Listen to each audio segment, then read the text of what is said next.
चलो बच्चों, तो आज हम लोग ओसी में चैप्टर नंबर 4 कंटिन्यू करें, जिसका नाम है ऑर्गेनाइजिंग।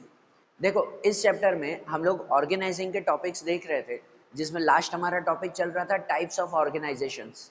ऑर्गेनाइजेशंस के अलग अलग टाइप्स देख रहे थे, जिसमें आपकी टेक्स्ट बुक में बेसिक 5 टाइप्स के ऑर्गेनाइजेशन दिए हुए हैं। Linear organisation, functional, matrix, informal, formal organisations, ये 5 टाइप्स दिए हुए हैं ना। उनमें से 3 टाइप्स कल हमने समझे थे, लीनियर ऑर्गेनाइजेशन, फंक्शनल और मैट्रिक्स ऑर्गेनाइजेशन कल हमने समझा था। आज उसके आगे के 2 ऑर्गेनाइजेशन समझे, वो आता है फॉर्मल ऑर्गेनाइजेशन और इनफॉर्मल ऑर्गेनाइजेशन। ये 2 टाइप्स आज हम लोग देखें। देखो, ये दोनों ऑर्गेनाइजेशन जो बाकी के 3 कल हमने समझे थे ना, ये उससे बिल्कुल अलग है। ये बिल्कुल अलग टॉपिक है। फॉर्मल और इनफॉर्मल ऑर्गेनाइजेशन ये तैयार होता है on a based of relation, कि जो भी वर्कर्स, जो भी एम्प्लॉयज काम करते हैं, जो भी ऑनर हैं, जो भी मैनेजर्स हैं, उनके बीच में रिलेशन कैसा है, समझो। रिलेशन के हिसाब से ये ऑर्गेनाइजेशन तैयार होता है। पहले अगर बेसिक कॉन्सेप्ट बता दूं ना दोनों का, तो फॉर्मल ऑर्गेनाइजेशन वो कहते हैं कि जहां पर जो है हर एक चीज, हर छोटे से छोटा काम काज रूल्स रेगुलेशन से होता हो। पर्टिकुलर जो ऑनर रूल्स डिसाइड करे उसी रूल्स के अकॉर्डिंग ही होता हो। जो भी रिलेशन बनता हो कि भाई ये इसका बॉस है और ये उसका एम्प्लॉय है, जो भी ये रिलेशन भी तैयार होता हो ना, वो सब पर्टिकुलर रूल्स के अकॉर्डिंग तैयार होता हो, तो ऐसा ऑर्गेनाइजेशन इन फॉर्मल ऑर्गेनाइजेशन कहते हैं, फॉर्मल। और इनफॉर्मल ऑर्गेनाइजेशन वो कहलाता है कि जहां पर रूल्स रेगुलेशन ज्यादा फॉलो न होते हो, कि जहां पर जो रिलेशन बनता है वो रूल्स रेगुलेशन से नहीं, लेकिन एक दूसरे की, ऐसे समझो ना कि भाई जान पहचान से, दोस्ती से, कि भाई जनरली जो है वो लोगों में सेम इंटरेस्ट होता है, कॉमन चीजें होती है, तो वो आपस में दोस्त बनते जाते हैं। एक ही जगह पर रोज कामकाज करो तो वो फिर बॉस नहीं रहता, वो हमारे दोस्त की तरह बन जाता है ना। एक ही ऑफिस में अगर सालों से काम कर रहे हैं, तो जो बॉस होगा एक्चुअली फिर वो बॉस नहीं, एक दोस्त की तरह ट्रीट करेंगे ना उसे, बरोबर ना। फिर वहां जो भी कामकाज होगा उसमें रूल्स की जरूर ज्यादा नहीं पड़ेगी। तो ऐसा जो ऑर्गेनाइजेशन तैयार हो जाता है ना, उसे इनफॉर्मल ऑर्गेनाइजेशन कहते हैं। अरे बात समझ में। एक एग्जांपल से बता रहा हूँ कि फॉर्मल ऑर्गेनाइजेशन मतलब हर चीज रूल रेगुलेशन से होती हो। मतलब ऐसा कि कहीं पर जो है अगर कोई डिपार्टमेंट है, सपोज बिजनेस का एक परचेज डिपार्टमेंट है, उस परचेज डिपार्टमेंट में 5 लोग काम करते हैं। उन 5 लोगों में एक बॉस है और उसके 4 एम्प्लॉयज है ना। एक बॉस है और उसके अंडर में 4 एम्प्लॉयज है। अब फॉर्मल ऑर्गेनाइजेशन के हिसाब से उनका ये रिलेशन फिक्स है कि उसको बॉस की तरह ही रहना है, उन चारों को एम्प्लॉय की तरह ही रहना है, और जो भी कामकाज करेंगे पर्टिकुलर रूल्स के अकॉर्डिंग करेंगे। मतलब अगर सपोज 4 एम्प्लॉयज को अगर कोई परमिशन लेनी है, सपोज आज उसे उसे जो है वो छुट्टी चाहिए और उसे परमिशन लेनी है, तो वो बॉस को ओरली नहीं कहेगा, वो उसे रिटर्न में एप्लीकेशन देगा कि भाई मेरा नाम ये है, मैं जो है वो इस डिपार्टमेंट में काम करता हूँ, हाँ पूरी डिटेल के साथ, कि मुझे इस रीज़न से जो है वो 2 दिन की लीव चाहिए, प्लीज़ मेरी ये लीव अप्रूव करो। ऐसे वो बॉस को रिटर्न एप्लीकेशन देगा। बॉस भी उस एप्लीकेशन पर साइन करेगा तो उसे छुट्टी मिलेगी। समझ आ रही है बात। मतलब हर एक चीज़, अब बॉस को कहना ही है तो हम तो नॉर्मली भी कह सकते हैं ना कि बॉस मुझे 2 दिन की छुट्टी चाहिए, मैं बाद में आके काम करूंगा फिर, ठीक है। ये हम लोग इनफॉर्मली भी कह सकते हैं, लेकिन नहीं, अगर प्रॉपर रिटर्न में एप्लीकेशन देना हो, हर कामकाज ऐसे रूल्स रेगुलेशन से करना हो, तो वो फॉर्मल ऑर्गेनाइजेशन कहते हैं, बराबर ना। ये बेसिक कॉन्सेप्ट माइंड में रखो। और अगर यही एप्लीकेशन फिर जो है वो बॉस के साथ एक दोस्त जैसा रिश्ता हो, तो उसे कोई रिटर्न में कहने की जरूर नहीं है, रिटर्न में एप्लीकेशन देने की जरूर नहीं है, वो उसे ओरली भी कह सकता है, ठीक है ना। सीधे ही कह सकता है कि बॉस मुझे 2 दिन की छुट्टी चाहिए, ये काम है, और उसके बाद आकर मैं काम करूंगा, ठीक है ना। ओरली भी तो वो उसे कह सकता है ना, लेकिन ऐसा ऑर्गेनाइजेशन वो फिर इनफॉर्मल ऑर्गेनाइजेशन कहते हैं। आ रही है बात समझ में, कि जहां पर रिलेशनशिप वो एक दोस्ती की तरह बन जाती हो ना, कि जहां पर बॉस या फिर जो एम्प्लॉयज हो उनके बीच में कोई तरह का फर्क ना रहता हो, एक साथ मिलकर रहते हो, वो इनफॉर्मल की तरह कहलाता है। और जहां पर हर चीज रूल्स रेगुलेशन से होती हो, परफेक्ट रिलेशन हो, उन रिलेशन को बदल नहीं सकते, वो बॉस है, बॉस की तरह ही रहेगा, दोस्त की तरह उसे ट्रीट नहीं करना है, तो वैसा फॉर्मल ऑर्गेनाइजेशन कहते हैं। समझ आ रही है बात। हर बिजनेस में शुरुआत में वो बिजनेस फॉर्मल ऑर्गेनाइजेशन की तरह ही होता है, उसके बाद धीरे धीरे चेंज होकर वो इनफॉर्मल में कन्वर्ट हो जाता है। फॉर्मल इनफॉर्मल दोनों जगह चलते ही रहते हैं, बराबर ना। ये हमेशा चलते रहते हैं। पहले हमेशा फॉर्मल होता है, उसके बाद फिर वो इनफॉर्मल में कन्वर्ट हो जाते हैं। जैसे कि अगर हम लोग बात कहें कि शुरुआत में अगर सपोज मैं कहीं नौकरी करने जा रहा हूँ, तो कोई बॉस के अंडर मुझे काम करना है, कहीं मैं नौकरी करने जा रहा हूँ, बॉस के अंडर मुझे काम करना है वहाँ पर, तो शुरुआत में मैं उसे दोस्त की तरह ट्रीट नहीं करूँगा कि भाई मुझे छुट्टी चाहिए बॉस, मैं जा रहा हूँ भाई, आज मुझे छुट्टी चाहिए। ऐसे नहीं ना, शुरुआत में तो नहीं ना। जब नया नया अगर मैं नौकरी करने जाऊँगा, तो कुछ भी कामकाज करना होगा हर रूल्स रेगुलेशंस के हिसाब से करूँगा मैं फिर। सही बात है ना? भाई उसे अगर फिर मुझे लीव चाहिए तो मैं उसे एप्लीकेशन ही दूँगा बॉस को कि भाई प्लीज़ मुझे लीव अप्रूव करो। ठीक है ना? लेकिन फिर जो है वहाँ पर जॉब में अगर मुझे 1-2 साल हो गए, 1-2 साल निकल गए मेरे जॉब में, अब जो है वो बॉस के साथ एक दोस्त की तरह रिलेशन है। भाई हमेशा जो है वो एक-दूसरे के घर आना-जाना रहता है, हमेशा एक-दूसरे के साथ हम लोग बैठकर खाना खाते हैं आराम से, एक दोस्त की तरह रिलेशन हो गया। अब अगर कोई भी काम-काज करना होगा तो मुझे रिटर्न में एप्लीकेशन देने की ज़रूरत नहीं है, मैं उसे आराम से दोस्त की तरह भी कह सकता हूँ। ठीक है ना? तो शुरुआत में हर जगह पर पहले फॉर्मल ऑर्गेनाइजेशन ही होता है, फिर धीरे-धीरे कन्वर्ट होके वो इनफॉर्मल में कन्वर्ट हो जाता है। आ रही है बात समझ में? ठीक है ना? तो अब फॉर्मल इनफॉर्मल का नॉर्मल कॉन्सेप्ट हमने क्लियर किया ना, अब दोनों के कैरेक्टरिस्टिक के थ्रू समझे कि ये दोनों चीज़ें क्या है। पहले फॉर्मल ऑर्गेनाइजेशन के कैरेक्टरिस्टिक समझें, जिनमें सबसे पहला आता है फॉर्मल स्ट्रक्चर। सही बात है कि भाई यहाँ पर जो स्ट्रक्चर तैयार होता है, जो रिलेशन नक्की होते हैं, वो फॉर्मली तैयार होता है, रूल्स रेगुलेशन से तैयार होता है कि भाई ये इसका बॉस रहेगा, ये उसके ऊपर मैनेजर, उसके अंडर में ऐसे काम करना है, उसके अंडर में ऐसे काम करना है, बरोबर ना? ये एक फॉर्मल स्ट्रक्चर, रूल्स के अकॉर्डिंग स्ट्रक्चर तैयार होता है। देन लैकिंग फ्लेक्सिबिलिटी, इनमें फ्लेक्सिबिलिटी होती नहीं है।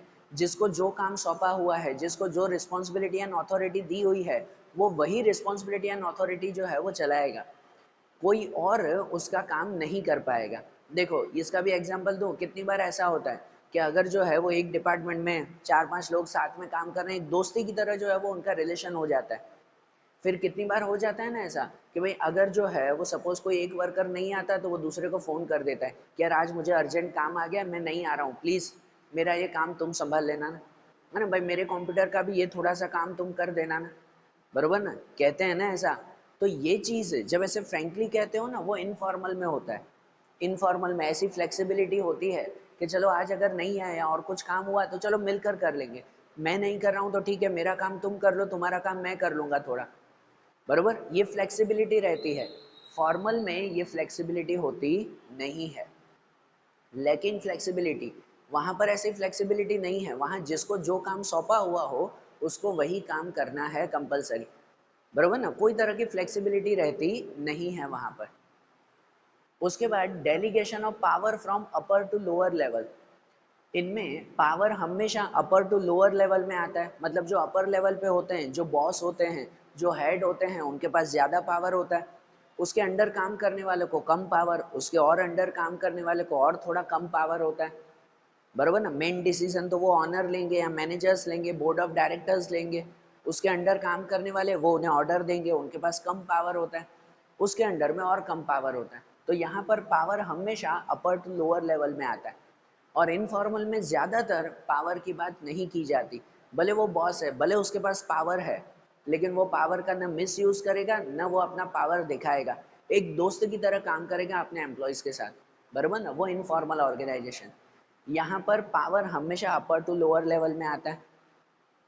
देन लार्ज साइज, सही बात है कि फॉर्मल ऑर्गेनाइजेशन ज़्यादातर लार्ज साइज बिजनेस जो हो ना उसके लिए सूटेबल है, उसके लिए सही है। स्मॉल साइज बिजनेस में फॉर्मल नहीं चलता। छोटा बिजनेस हो जहाँ एक बिजनेस में काम ही मिलकर 5 लोग कर रहे हैं, छोटी सी शॉप होती है ना, 5 लोग मिलकर काम कर रहे हैं, तो अगर 5 ही लोग कर रहे हैं ना, तो आई थिंक पहले ही दिन पे उनमें दोस्ती जैसा रिलेशन हो जाता है, एक ही दिन में, है ही 5 लोग ना, बरोबर ना? तो भाई वहाँ पर पहले से ही इनफॉर्मल ही शुरुआत होती है। लेकिन जब बड़ा बिजनेस हो जहाँ पर 5 नहीं 50 या 500 लोग काम कर रहे हैं, तो उसके लिए फॉर्मल सही है। उसके लिए स्टार्टिंग में पहले हमेशा फॉर्मल ही होता है।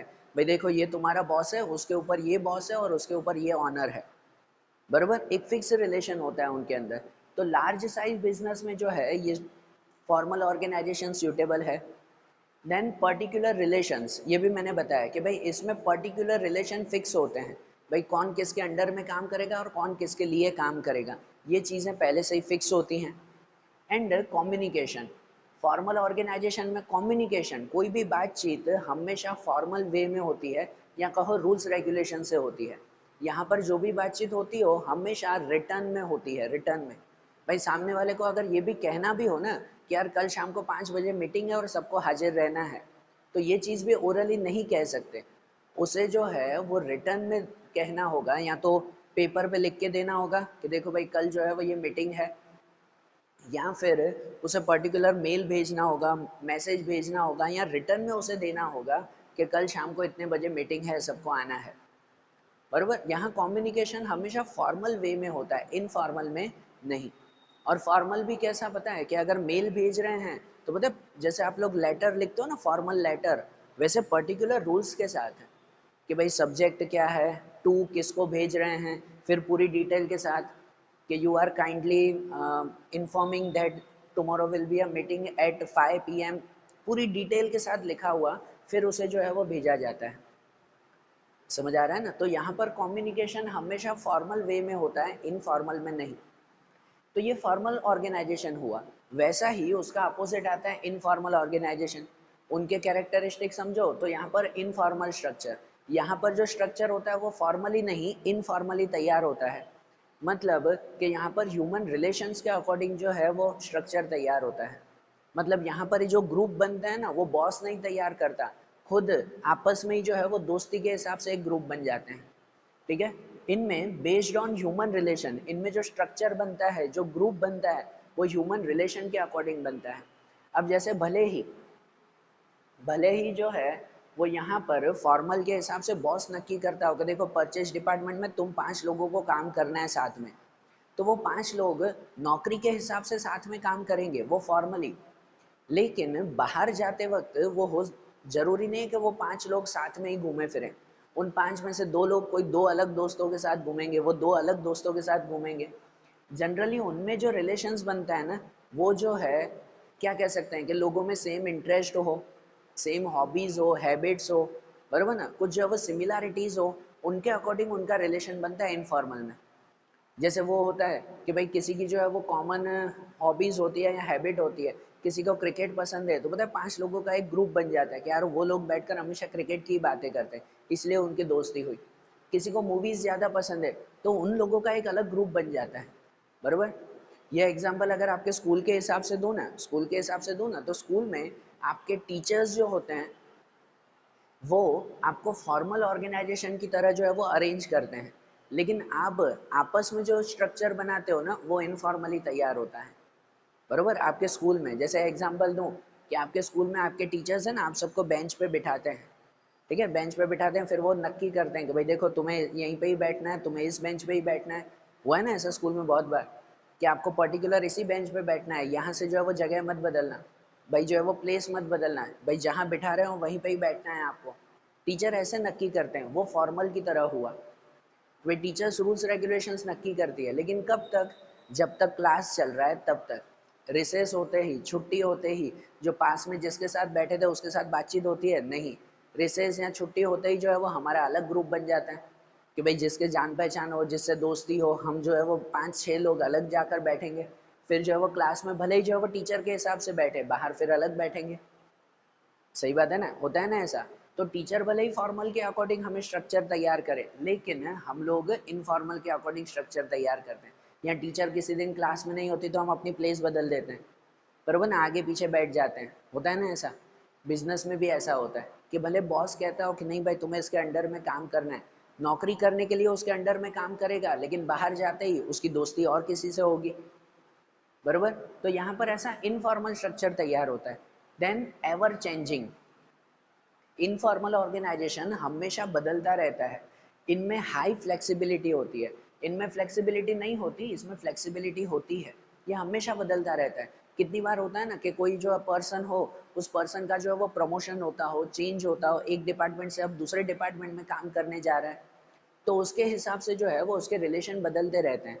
वो पहले परचेज डिपार्टमेंट में काम करता था तो भाई वहाँ पर उसकी दोस्ती हो चुकी थी, 5 लोगों से अच्छी दोस्ती थी। अब उसका प्रमोशन हो गया, परचेज डिपार्टमेंट की जगह अब वो जो है वो मैनेजर बन गया, तो वहाँ पे उसकी अलग लोगों से दोस्ती हो जाएगी। पुराने दोस्त तो रहेंगे ही, लेकिन नए से अलग दोस्ती हो जाएगी, अलग एक इनफॉर्मल ऑर्गेनाइजेशन तैयार हो जाएगा, बरोबर ना? तो इसीलिए ऐसा स्ट्रक्चर वो हमेशा बदलता रहता है। And then universal, informal organisation हर जगह यूज होता है, छोटा बड़ा कोई भी बिजनेस क्यों ना हो, इनफॉर्मल ऑर्गेनाइजेशन सबके लिए ज़रूरी है। और सिर्फ बिजनेस ही नहीं, सिर्फ बिजनेस ही नहीं, बिजनेस के बाहर भी कोई भी फील्ड में इनफॉर्मल ऑर्गेनाइजेशन चलता ही चलता है। आपके स्कूल के बारे में भी जैसे मैंने एग्जांपल बताया कि आप सब स्टूडेंट्स का भी अलग अलग ग्रुप बना हुआ होगा ना, बरोबर ना? अलग दोस्ती होगी, अलग जो है वो उनमें कम्युनिकेशन होगा। इवन आपके स्कूल में आपके टीचर्स का भी जो है वो अलग ग्रुप बना हुआ होगा। भाई 11th के टीचर्स अलग हैं, वो अलग साथ में बैठकर जो है वो बातें करते होंगे, 12th के टीचर साथ में बैठकर बातें करते होंगे, ऐसा होगा, 100% होगा। तो ये जो इनफॉर्मल ऑर्गेनाइजेशन है वो सिर्फ बिजनेस में नहीं, हर फील्ड में जो है वो चलता है, इसलिए वो यूनिवर्सल है। देन इनफॉर्मल कम्युनिकेशन, ये ऑर्गेनाइजेशन में कम्युनिकेशन इनफॉर्मली होता है, मतलब इसकी तरह फॉर्मली नहीं कि हमेशा रिटर्न में ही रूल्स रेगुलेशंस के साथ ही जो है वो सामने वाले को लेटर भेजना या कोई इन्फॉर्म करना। यहाँ पर कम्युनिकेशन इनफॉर्मल होता है, मतलब सामने वाले को अगर ये कहना हो ना कि कल शाम को मीटिंग है, तो ओरली भी कह सकते हैं कि भाई कल शाम को मीटिंग है, आ जाना। या तो व्हाट्सएप पे जो है वो नॉर्मल सिंपल मैसेज कि टुमारो मीटिंग एट 5 PM, बस खत्म। ये इनफॉर्मली हुआ, कोई पर्टिकुलर जो है वो पूरा लेटर लिख कर भेजने की जरूर नहीं है। जो पूरे रूल्स रेगुलेशंस के साथ भेजते हैं ना, वो फॉर्मल हुआ, बराबर। नॉर्मली अगर बात कर सकते हो तो वो informal communication. Then small size, informal organisation small size में सबसे बेस्ट रहता है। छोटा बिजनेस हो, जैसे मैं बोल रहा था कि 5 लोग ही काम कर रहे हैं, तो उनमें इनफॉर्मल ही चलेगा, वो हमेशा एक दोस्ती की तरह ही उनमें रहेंगे, बराबर, और अच्छी तरह से काम भी करेंगे। दोस्ती के साथ जो है वो अगर वो काम करेंगे तो काम अच्छी तरह से होगा ही होगा, कि चलो आज जो है वो मुझे तकलीफ हो रही है तो दूसरा सपोर्ट करेगा, बराबर। एक दिन एक जो नहीं आया है तो दूसरा उसका काम कर लेगा, बरोबर ना? एक अच्छी तरह से मिलजुल कर काम करेंगे ना, इसलिए स्मॉल साइज बिजनेस में ये इनफॉर्मल बहुत सही रहता है। लैक ऑफ कंट्रोल, अगर इनफॉर्मल ऑर्गेनाइजेशन चलता है तो उसमें कंट्रोल करने की भी ज़्यादा ज़रूर नहीं पड़ती, क्योंकि देखो जो बॉस होता है ना, जो ऑनर होता है, उसे मेन क्या चाहिए होता है पता है? कि काम पूरा करो आप लोग, भले कैसे भी करो। बॉस हमेशा सबको काम सौंप देते हैं कि आप काम पूरा करो। अब अगर इनफॉर्मल ऑर्गेनाइजेशन होगा, सब लोग मिलकर काम कर रहे हैं, 5 लोगों को काम सौंपा, वो सब दोस्ती की तरह मिलकर काम कर रहे हैं, वही वही बात है कि अगर एक को तकलीफ हो रही है तो दूसरा उसे समझाएगा, एक मिसिंग है तो दूसरा उसका काम करके देगा। तो मिलकर अगर काम करेंगे तो वो काम टाइम टू टाइम पूरा होगा ही होगा, और बॉस को कंट्रोल करने की ज़रूर नहीं पड़ेगी कि ये काम बरोबर कर रहे हैं या नहीं कर रहे हैं, वो आपस में कर ही लेंगे खुद ब खुद काम, बरोबर। इसलिए जो है वो कंट्रोल करने की ज़्यादा ज़रूरत पड़ती नहीं है। And complement to formal structure, informal organisation formal का कॉम्प्लीमेंट है, मतलब हर बिजनेस में पहले फॉर्मल ऑर्गेनाइजेशन तैयार होता है, उसके बाद ही इनफॉर्मल ऑर्गेनाइजेशन बनता है, इसलिए वो उसका कॉम्प्लीमेंट कहलाता है। कहीं पर भी डायरेक्टली इनफॉर्मल होना थोड़ा मुश्किल है, पहले तो फॉर्मली रहना ही पड़ता है, उसके बाद जो है वो फिर इनफॉर्मल ऑर्गेनाइजेशन बन जाता है, इसलिए वो उसका कॉम्प्लीमेंट कहलाता है, बरोबर। ध्यान आ रहा है ना दोनों ऑर्गेनाइजेशंस के बारे में? अब जैसे ये दोनों ऑर्गेनाइजेशन के बारे में समझा ना, अब चैप्टर का एक दूसरा पॉइंट आता है, अलग एक टॉपिक है, जो टॉपिक है हमारा डिसेंट्रलाइजेशन। डिसेंट्रलाइजेशन एक छोटा सा अलग से एक टॉपिक दिया हुआ है, समझना है ये कॉन्सेप्ट, समझना। अब देखो, बिजनेस में जो हम लोग वर्किंग करते हैं ना, कोई भी कामकाज करते हो ना, वो वर्किंग करने की दो मेथड आती है, दो तरह से वर्किंग की जा सकती है। एक मेथड कहते हैं सेंट्रलाइजेशन मेथड, और दूसरी कही जाती है decentralisation method. Centralisation and decentralisation, centralisation वो कहलाता है कि जहां पर पूरा पावर, पूरा पावर बिजनेस के ऑनर के हाथ में ही हो, सिर्फ एक के ही हाथ में हो ना, तो उस मेथड को सेंट्रलाइजेशन कहते हैं। मतलब भले ही बिजनेस में जो है वो 20 लोग काम कर रहे हैं, लेकिन पूरा पावर है ना एक के हाथ में है, जो ऑनर के हाथ में है। 20 लोगों को कोई भी पावर नहीं दिया गया कि वो अपने हिसाब से डिसीजन ले सके, समझना ध्यान से। किसी को भी पावर नहीं दिया गया कि वो अपने हिसाब से डिसीजन ले सके, खाली रिस्पॉन्सिबिलिटी दी जाती है, जवाबदारी दी जाती है कि ये काम तुम पूरा करना भाई।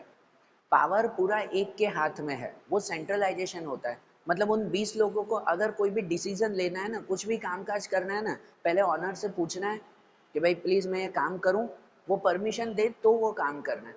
मतलब अगर कोई कस्टमर को सामान भी बेचना है ना, तो पहले उसे पूछना है भाई मैं सेल करूँ, इतने में सेल करूँ, कर सकता हूँ, वो ऑनर हाँ कहे तो वो करेगा। हाँ सही में कि अगर छोटा भी अगर काम करना हो ना, तो पहले बॉस से परमिशन लेनी पड़ती है, वो परमिशन दे तो वो काम कर सकता है। ऐसी मेथड वो सेंट्रलाइजेशन मेथड कहते हैं, पूरा कामकाज एक के ही हाथ में हो। या ऐसा भी कहा जाता है कि जब बिजनेस का सभी कामकाज एक अकेला संभालता हो, एक अकेला संभालता हो तो भी सेंट्रलाइजेशन। भाई बिजनेस में बहुत सारे काम करने, लेकिन वो कोई वर्कर रख रहा नहीं है, वर्कर नहीं रख रहा है, खुद जो है वो अकेले काम कर रहा है वो। मतलब कि भाई बिजनेस में परचेज सेल करना है अकेला करेगा, अकाउंट बनाना है अकाउंट अकेला बनाएगा, जो बिजनेस के छोटे मोटे दूसरे काम करने हैं वो खुद ही करेगा वो, कोई वर्कर उसने रखा ही नहीं है, तो भी वो क्या कहलाता है, सेंट्रलाइजेशन कहलाता है। पूरा पावर एक के ही हाथ में है ना। या अगर वर्कर रखे भी तो भी उनको पावर नहीं दिया, खाली काम सौंपा है, कोई भी डिसीजन लेना है तो मुझसे पूछ कर ही लेना, उसके बिना डिसीजन मत लेना। समझ आ रही है बात? तो ऐसी वर्किंग मेथड सेंट्रलाइजेशन कहलाती है। अब सेंट्रलाइजेशन में प्रॉब्लम आती है कि भाई बिजनेस स्मूथली नहीं चल पाता। अगर सभी कामकाज पहले तो एक ही इंसान संभालेगा, तो एक इंसान इतना कैपेबल नहीं होता कि वो सब चीज़ें जो है वो अकेला संभाल सके, बरोबर ना? इतनी कैपेसिटी जो है वो उनमें नहीं होती कि बिजनेस के सभी कामकाज बिना वर्कर रखे वो खुद कर सकता हो। साफ सफाई भी खुद करनी है, परचेज सेल भी खुद करना है, अकाउंट भी खुद लिखना है, बैंकिंग काम भी खुद करना है, अदर वर्क भी खुद ही करने हैं। तो वो जो है वो काफ़ी तकलीफ आ जाती है, अकेला वो पूरा काम नहीं संभाल पाएगा, वर्कर्स को रखना ज़रूरी है, बरोबर ना? ये सेंट्रलाइजेशन पॉसिबल नहीं होता हर जगह पर। छोटा सा बिजनेस हो तो ठीक है, उनमें चल जाता है, बड़ा बिजनेस हो तो सेंट्रलाइजेशन एप्लीकेबल नहीं होता, वहाँ पे फिर करना पड़ता है डिसेंट्रलाइजेशन, बरोबर ना? डिसेंट्रलाइजेशन इसका मतलब क्या, कि भाई जहाँ पर जो है वो वर्किंग थोड़ी सी दूसरों को सौंप दी जाती है, सब काम खुद ना कर कर दूसरे वर्कर को सौंप देना। और वर्कर को सिर्फ रिस्पॉन्सिबिलिटी नहीं, ये चीज़ खास समझना डिसेंट्रलाइजेशन में, कि उनको सिर्फ रिस्पॉन्सिबिलिटी नहीं, रिस्पॉन्सिबिलिटी के साथ थोड़ी सी अथॉरिटी, मीन्स थोड़ी सी पावर भी देना, कि भाई सामने वाले को काम सौंपा है तो खाली काम नहीं सौंपना है, साथ में पावर भी देना है कि भाई उसके रिगार्डिंग जो भी डिसीजन होंगे ना, वो डिसीजन तुम खुद भी ले सकते हो, भाई बार बार मुझसे पूछने की जरूर नहीं है, बरोबर ना? जैसे मैं पहले बता रहा था, सेंट्रलाइजेशन हो, भाई 20 लोग काम कर रहे हैं, 20 लोग काम कर रहे हैं, और सबको जो है वो ये कह दिया है छोटे से छोटा डिसीजन भी मुझसे पूछ कर ही लेना, उसके बिना नहीं ले सकते, वो सेंट्रलाइजेशन। लेकिन डिसेंट्रलाइजेशन में 20 लोग काम कर रहे हैं और उनको पहले समझा दिया, ट्रेनिंग दे दी उनको कि देखो भाई ये काम तुम्हें संभालना है, और इसके रिलेटेड अगर कोई जरूरी डिसीजन लेना पड़े ना, खुद डिसीजन लेना पर काम संभालना, ठीक है? इसे डिसेंट्रलाइजेशन कहते हैं। इससे ऑनर जो है थोड़ा सा रिलैक्स रहता है, उसके ऊपर काम का बर्डन कम रहता है, और वो बिजनेस के ग्रोथ के बारे में सोच सकता है। खाली काम ही करता रहेगा ना तो बिजनेस की ग्रोथ नहीं होती उसमें। काम जब दूसरे को सौंपेगा तो वो खुद बिजनेस की ग्रोथ के बारे में सोच पाएगा ना, बरोबर ना? ये डिसेंट्रलाइजेशन इसीलिए जरूरी है। समझ आ रही है बात? बरोबर ना? लेकिन डिसेंट्रलाइजेशन में एक और चीज ध्यान दी जाती है। अब डिसेंट्रलाइजेशन मतलब क्या, ये समझ गया ना, कि भाई काम दूसरों को सौंपना, और सिर्फ रिस्पॉन्सिबिलिटी नहीं सौंपना, उसके साथ थोड़ी सी अथॉरिटी भी सौंपना।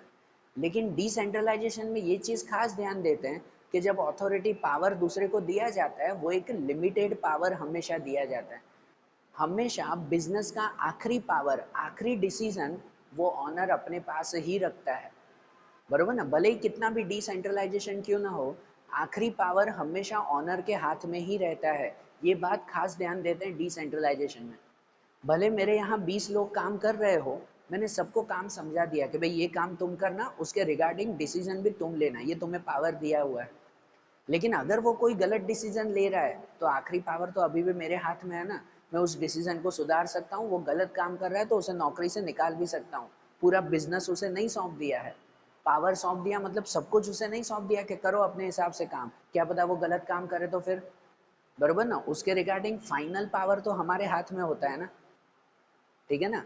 तो डिसेंट्रलाइजेशन में ये दो बातें ध्यान रखना, सामने वाले को रिस्पॉन्सिबिलिटी एंड अथॉरिटी दोनों सौंपना, और उसके साथ अथॉरिटी मीन्स पावर में लिमिटेड पावर देना, जितना जरूरी हो वो, फाइनल अथॉरिटी हमेशा ऑनर के पास ही रहती है।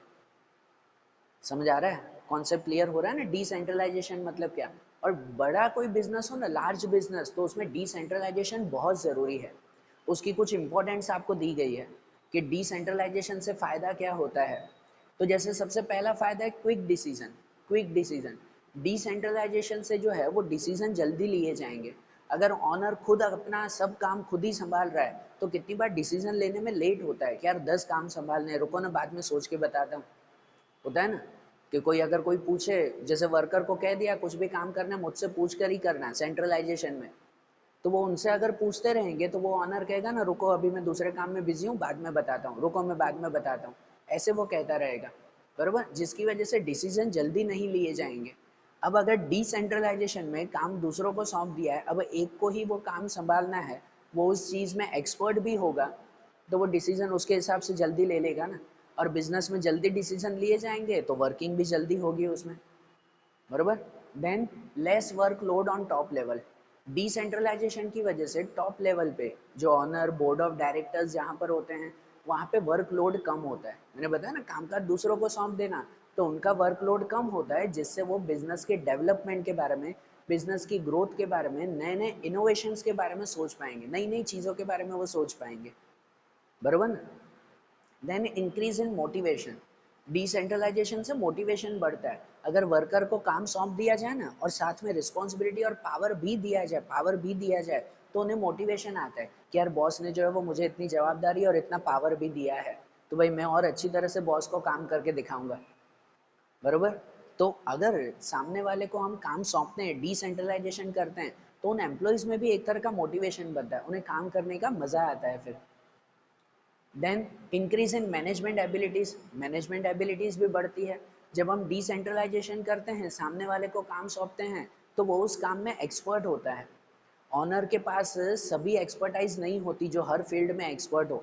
अगर हम दूसरों को काम सौंपते हैं तो वो उस फील्ड का एक्सपर्ट होता है, जिसकी वजह से वो काम और अच्छी तरह से करेगा और बिजनेस में भी मैनेजमेंट सही तरह से होगा। उसको भी डिसीजन लेने का पावर आएगा। अगर हम सामने वाले को जो है वो पावर सौंपेंगे तो वो भी सही तरह से डिसीजन ले पाएगा, उसकी भी बिजनेस में ग्रोथ होगी। हम लोग कहते हैं ना कि भाई बिजनेस की अगर ग्रोथ हो, बिजनेस में जो है वो एम्प्लॉयज़ काम करते हो तो उनकी भी ग्रोथ होनी चाहिए, उन्हें भी कुछ ना कुछ नया नया सीखते रहना चाहिए। बिजनेस में खाली ग्रोथ ऑनर की नहीं होनी चाहिए कि सभी फायदा खाली ऑनर को ही मिले, वर्कर तो मजदूरों की तरह काम करते रहे, नहीं, वो भी तो कुछ सीखे ना, उनकी भी तो ग्रोथ हो ना, बरोबर ना, ये भी तो चीज़ें ज़रूरी है ना। इसीलिए डिसेंट्रलाइजेशन से मैनेजमेंट एबिलिटीज़ बढ़ती है। Efficient control.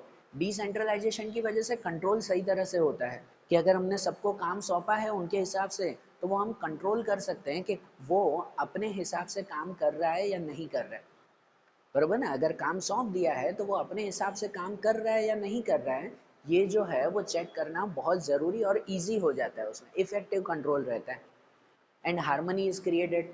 बिजनेस में हारमनी बनी रहती है। हारमनी मतलब सुख शांति बनी रहती है कि सबको अगर काम सौंप दिया है, उनको जवाबदारी भी दी है, तो वो पूरी खुशी के साथ जो है वो काम करेंगे कि यार बॉस ने मुझे काम सौंपा है, बरोबर। तो बॉस भी रिलैक्स होकर वो अपना काम करेगा, वर्कर्स को काम सौंप दिया तो वो भी रिलैक्स होकर अपना काम करेंगे, बरोबर ना। बिजनेस में हर किसी को काम सौंप दिया जाए तो सब अपना अपना काम करते रहेंगे, तो बिजनेस में कंट्रोल करने की भी ज़्यादा ज़रूरत नहीं रहेगी, इजीली कंट्रोल हो पाएगा, और उसके साथ बिजनेस में हारमनी बनी रहेगी, सुख शांति बनी रहेगी, बरोबर। तो डिसेंट्रलाइजेशन बिजनेस के लिए ज़रूरी होता है ना, होता है ना, ज़रूरी है। अगर जैसे बिजनेस ग्रोथ होती जाए तो पहले छोटे बिजनेस में सेंट्रलाइजेशन ही होता है, लेकिन धीरे धीरे जैसे ग्रोथ हो रही है तब उस वक्त डिसेंट्रलाइजेशन बहुत ज़रूरी बन जाता है, बरोबर। समझ आया ये टॉपिक। तो देखो, आज जैसे हमने चैप्टर में ये टॉपिक्स देखे ना, अब बिजनेस के इस चैप्टर के कुछ आखिरी टॉपिक्स हैं, वो अब हम लोग नेक्स्ट वीडियोस में देखेंगे।